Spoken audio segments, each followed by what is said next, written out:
This is Avery, a high-level diver for Delano High School. You won't be able to tell just by watching her, but she's had to overcome a lot just to get back on the board. Norman Seawright shares her triumphant story. I told myself I wasn't going to have high expectations. Coming this far, honestly, has been, I can't even explain it. It's really awesome. It's been really emotional. Last season, Delano senior Avery Lommel finished 8th in the state diving meet. Then, an off-season accident. It was a really unlucky shot. Nerf Wars crossfire robbed the diver and gymnast of sight in her right eye. We're walking into my house, actually, and just one shot straight to the eye. Her doctors were optimistic at first. They told me my retina was really damaged and that my vision was most likely to never come back. I'm sure you went through a lot of emotions. I mean, it was really sad. I guess I try my best to be positive and always be happy, but I don't know, I have my days. Her presence elevates the Tigers even further now.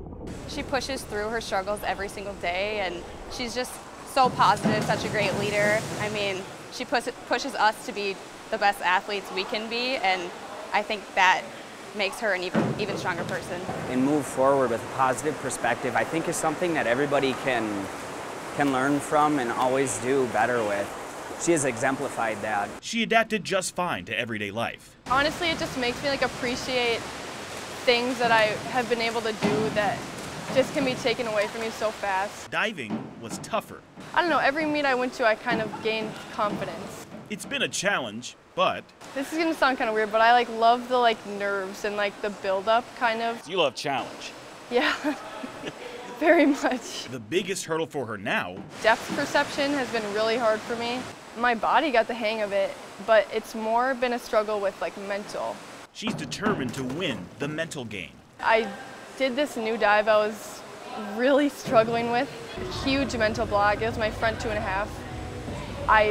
One day I was really feeling it in warm-ups. My coach was encouraging me to do it. And then I broke the school record. That was a really, really cool moment for me. It's been a long road for Avery getting back to the sport that she loves, but what's more impressive is what she's not saying. I'd say the one thing I don't hear any of from you, anger or resentment. Yeah. I mean, obviously it's unfortunate, but it's taught me a lot of great lessons. I think everything happens for reasons. Avery is serious about this not being the end of her diving career. I hope to dive in college, so I'm looking at a few options right now, but I want to continue to dive. Norman Seawright. If you have setbacks or people tell you might not be able to do something you love, push through as best as you can. Even if you can't do it to the full extent, if you really love it, it's so worth it. WCCO4 Sports. The Schubert Club Music Museum has been around since 1980, and it has just finished a major renovation. WCCO photojournalist Tony Peterson takes us to the Landmark Center in St. Paul to check out the upgrades.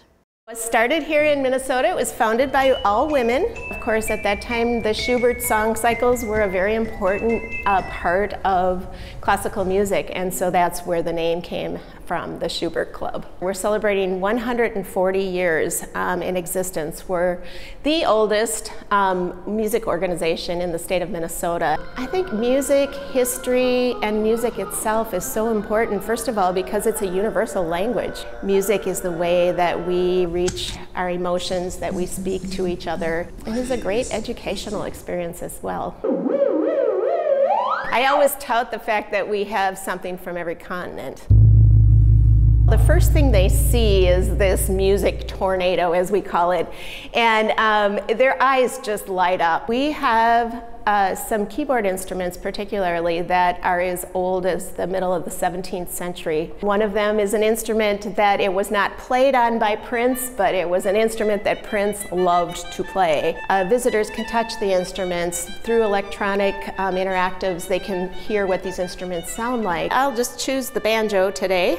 We learn a little bit about the information, how the sound is made. We have a wonderful donor named Gilman Ordway who recently passed away this last summer, but he gave the Schubert Club just about 100 beautifully written manuscripts, which are letters from composers like Beethoven and Mozart and Chopin. We build inspiration. I mean, kids who haven't been around music come in here and suddenly they find something that they relate to and are inspired by that, and maybe leave us and start to do something in their life with music. It really does feed the soul.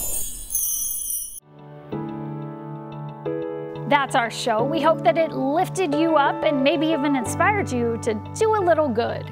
You can see more of these heartwarming stories every week on our Sunday morning show. It's 7 to 8 a.m. on WCCO TV. Thank you so much for being with us, friends. We'll see you next week.